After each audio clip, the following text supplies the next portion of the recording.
ধরে নেন আপনি একটা কাপড়ের দোকান দেবেন।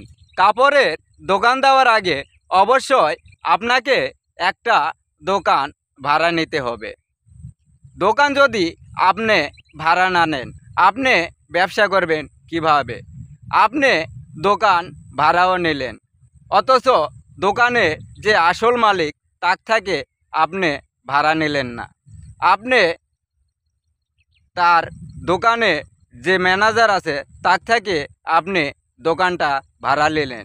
আপনি দোকানের সব কিছু মালসামানা উঠে আপনি দোকানে বসে গেলেন, আপনার ব্যবসা শুরু করে দিলেন। দুদিন পর দেখবেন যে দোকানের অরিজিনাল মালিক আছে, সে এসে বলবে, বাবা আপনি কার দোকানে মাল উঠাইছেন, কার দোকানে ব্যবসা করতেছেন? এটা তো আমার দোকান। কথা, চাচা আমি তো জানি না এটা আপনার দোকান, আমি তো একজনের থেকে ভাড়া নিছি। এই জন্যে আপনি যখন অনলাইনে কাজ করবেন, অনলাইনে কাজ করার আগে আপনাকে সম্পূর্ণ আগে গাইডলাইন জানতে হবে। হতে পারে আপনার ফেসবুক পেজ, অথবা ইউটিউব চ্যানেল, অথবা ইনস্টাগ্রাম আইডি। আপনি যখন অনলাইনে কাজ করতে আসবেন, গাইডলাইন সম্পূর্ণ মেনে চলতে হবে। গাইডলাইন মেনে আপনাকে অনলাইনে ভিডিও পোস্ট করতে হবে। ধরে নেন আপনি একটা ভিডিও বানাইলেন, অনেক কষ্ট করে একটা ভিডিও বানাইলেন, এই ভিডিও পাবলিকের কাছে পৌঁছাইলো না।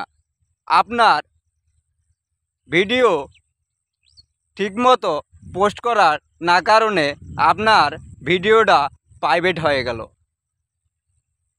সাধারণ মানুষের কাছে পৌঁছলো না।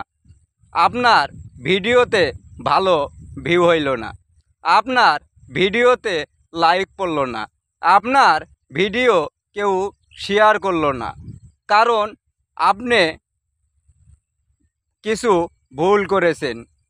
কারণ আপনার ভিডিও পোস্ট করেছেন প্রাইভেট করে, অথচ আপনি মনে করেছেন আমি সঠিক নিয়মে আমার ভিডিওটা পোস্ট করেছি, অথচ আপনার ভিডিও সঠিক নিয়মে পোস্ট হয়নি, আপনার ভিডিও প্রাইভেট রয়েছে।